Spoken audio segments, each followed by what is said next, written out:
लोकसभा चुनाव 2024 से पहले मोदी सरकार अपने दूसरे कार्यकाल का आखिरी बजट लेकर आई है और इस बजट को लेकर तमाम तरह की प्रतिक्रियाएं आ रही हैं। लोग अलग अलग नज़रिए से इस बजट को देख रहे हैं।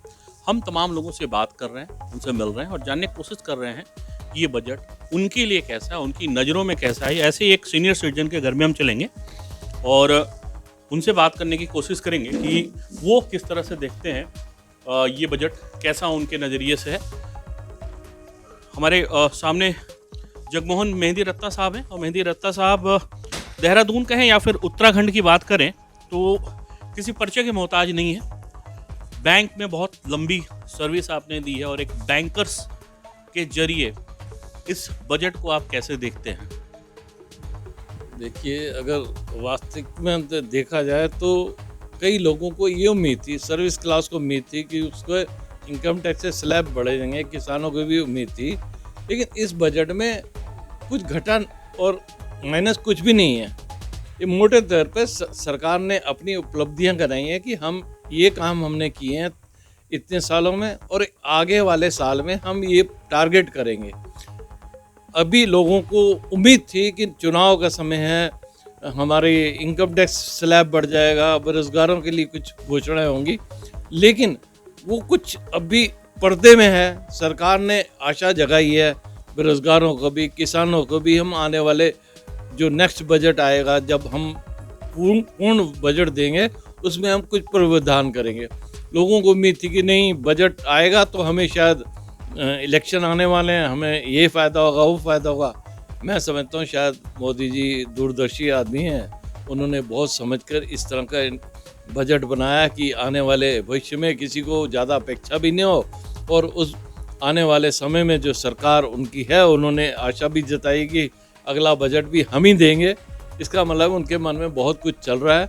हो सकता है जिस प्रकार की आयुष्मान योजना उन्होंने दी है, हर घर को 5 किलो अनाज दे रहे हैं लगातार, इस तरह हो सकता है कोई अच्छी स्कीमें आने वाले समय में बजट में आएंगी। जिस तरह की उम्मीदें थी लोगों की कि एक लोक लुभावन बजट होगा, तो इसको लोक लुभावन बजट न कह के ये कह सकते हैं कि प्रैक्टिकल बजट है और इस प्रैक्टिकल बजट के जरिए जो 2024 की नैया है भाजपा, वो पार करेगी। उसके बाद जो आगे की रणनीति है, जिसका इशारा आप भी कर रहे हैं कि कुछ प्लानिंग है, जो आने वाले समय में हम उसको विस्तार से देखेंगे।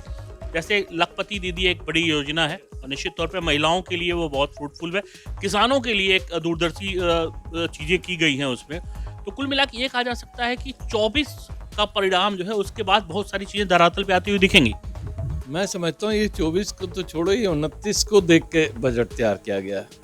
आने वाले समय में जो उन्होंने लखपति बीवी जो प्रोग्राम बना रहे हैं, वो लखपति बीवी या किसानों के लिए या गरीबों के लिए मकान, उन्होंने 1 करोड़ 2 करोड़ मकान बनाने का प्रावधान किया गया। को विपक्ष को अंधेरे में रखा है। आने वाले समय में शायद इससे बढ़कर कुछ लोगों का फ़ायदा हो। लोगों का फायदा। एक आखिरी सवाल सर कि ये बजट और राम मंदिर एक बहुत बड़ा मुद्दा था, क्योंकि विपक्षी समझ पाते उससे पहले भाजपा ने एक बड़ा दांव खेला जो 22 जनवरी को भगवान की प्राण प्रतिष्ठा हुई। आपको लगता है इसका लाभ मिलेगा चुनाव में?